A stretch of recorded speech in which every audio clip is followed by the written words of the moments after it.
Have you ever felt that your career gap was a red flag? What if I told you that career gaps can actually boost your professional story instead of just breaking it? Stay tuned, because by the end of this video, you'll know exactly how to turn any career breaks into your greatest strengths. Top of the morning, everyone. My name is Tshidi and I'm back with another video. Today we're unpacking a topic that so many professionals struggle with: career gaps. Whether you actually took time off for family, studies, health reasons, travel, or just needed a breather and reset, I'm going to actually show you how to reframe the time that you took as a period of growth and value instead of something negative. The truth about career gaps. When I started getting into recruitment, one of the topics that we used to have a lot in recruitment was how to actually pick up on red flags. And one of the biggest red flags that we all used to speak about as recruiters was career gaps in people's background or the time that they spent in a specific company, and we used to think that that's actually one of the worst things. Most people panic when they see a career gap on their CV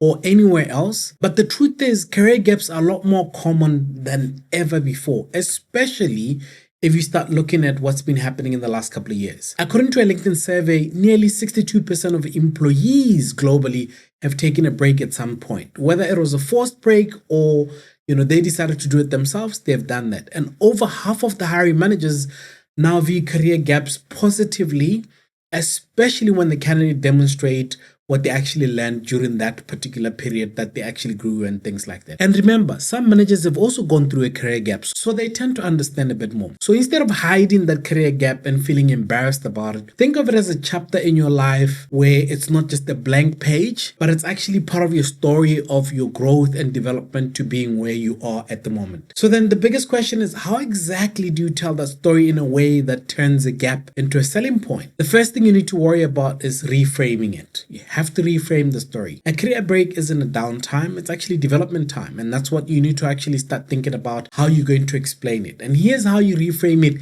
effectively. Number one, identify the skills that you actually gained during that time. One of the things that a lot of people tend to forget is that even if you were hustling, you still gained some interesting skills that you can actually speak about. Maybe you actually cared for a family member. In that case, you've actually developed some exceptional time management skills and empathy. Maybe you volunteered, maybe you freelanced or studied. Those are experiences that actually build resilience, adaptability, and leadership, and all the top traits that employers are actually looking for at the moment. That's why I'm saying whatever you did, whether you hustled, it's important that you actually find out the positives of that hustling that you've actually done. Employers love evidence. So for example, instead of just saying, I took time off for personal reasons, say, during my break, I completed a professional course in data analytics, whether it was LinkedIn Learning or whichever platform that you actually used. And also did a bit of consulting on small business projects that a few family members had, which also deepened a bit of my analytical skills because I could now implement what I learned in my course in some of those things. If you hustled, this is basically how you can present this topic. In my spare time, I actually started to build on some of my ability to be able to bring in a few sales skills that I wanted to actually build on. And I actually started my own business for a couple of months. And one of the businesses that I was actually doing was selling printed t-shirts. And some of those t-shirts, I was able to bring in new clientele, and we're able to create an e-commerce website where people could actually buy some of those t-shirts and. So you can explain it in a way that you understand based on what you've hustled to do in the time that you were. Number three, align it to your next role. Always connect the dots, guys. Like, there's nothing worse than actually speaking about a skill that doesn't have any value in the role that you're going to do.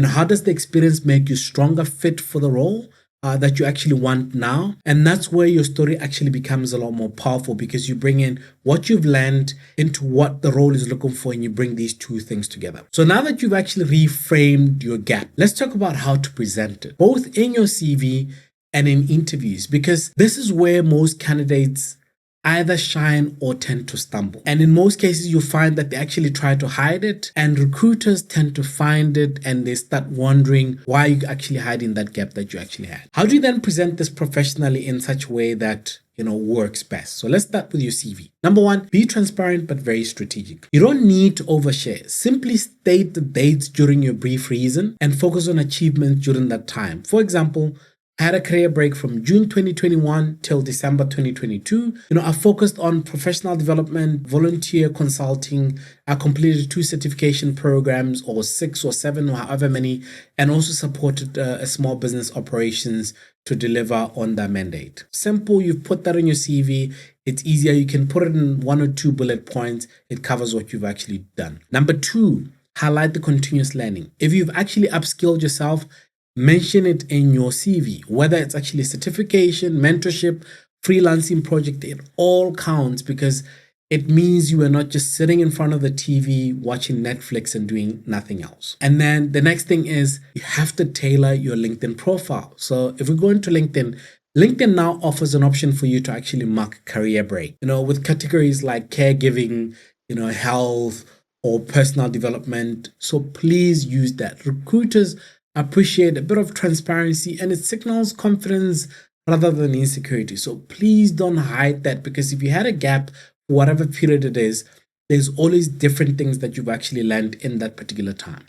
Now, in interviews, keep your explanations very short and forward-looking. Please, nothing negative. Now, here's a bonus point that I think everybody should remember: the mindset of confidence. Confidence is very contagious. When you actually speak about your break with certainty, the interviewer mirrors that particular energy. But if you speak about, your career break as a miserable individual, people tend to feed off that very negative energy.